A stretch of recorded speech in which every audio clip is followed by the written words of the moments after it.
Hey guys, my name is Kevin Johnson, and the organization that I was given to do some research on was called the Association for Supervision and Curriculum Development, or ASCD for short. Their main office is based out of Arlington, Virginia. The type of organization that they're a professional association, not a government agency or a think tank. It's basically a big membership-based group that supports educators through professional development, publications, and conferences. Who funds it? They get a lot of their funding from a mix of sources. It's mostly membership dues, books, magazine sales, conference fees, and corporate sponsors. And you can actually see some of that on their website where they list out their event sponsors. The main purpose of the ASCD is a lot broader than just policy. They're all about helping educators, quote unquote, reimagine and redesign learning through the whole child approach. So while they do talk about education policy and advocacy, their main goal is professional learning and supporting educators. Some of the topics that they've covered lately, they've written a lot about some hot button education issues like AI and how it's changing classrooms, teacher burnout, recruitment and retention, student mental health and SEL or social emotional learning, diversity, equity, and culturally responsive teaching. And of course, their signature focus, as I stated earlier, was the whole child framework. Um, what they publish and their tone, most of what they publish isn't really heavy academic research.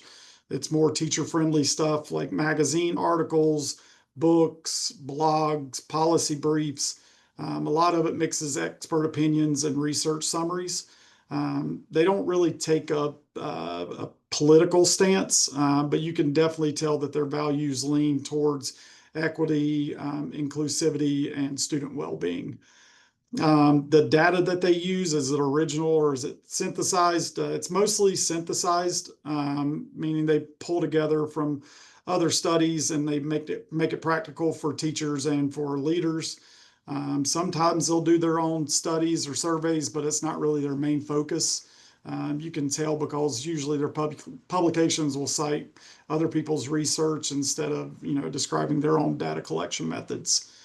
Their political or ideological stance, they don't really label themselves as political, but you can tell it's clearly progressive with this educational philosophy. They're open about supporting things like equitable funding, inclusive practices, and student-centered learning. But they're pretty transparent about where they stand. It's just framed as, quote unquote, what's best for kids rather than by party lines. And are they credible and useful for research? They're definitely credible. They've been around since the 1940s and are widely respected in the education world. Are they scholarly? Not really. Most of their work is for educators, not really for peer-reviewed academic journals. So for a dissertation or a capstone project, I'd use them, but I'd use them carefully, more for background information or context gathering or policy framing. If I were writing a literature review, I'd pair some of their pieces with other peer-reviewed research to show both the research and then the real world application for teachers. So that's just a snapshot of the ASCD. Thank you for joining my TED Talk.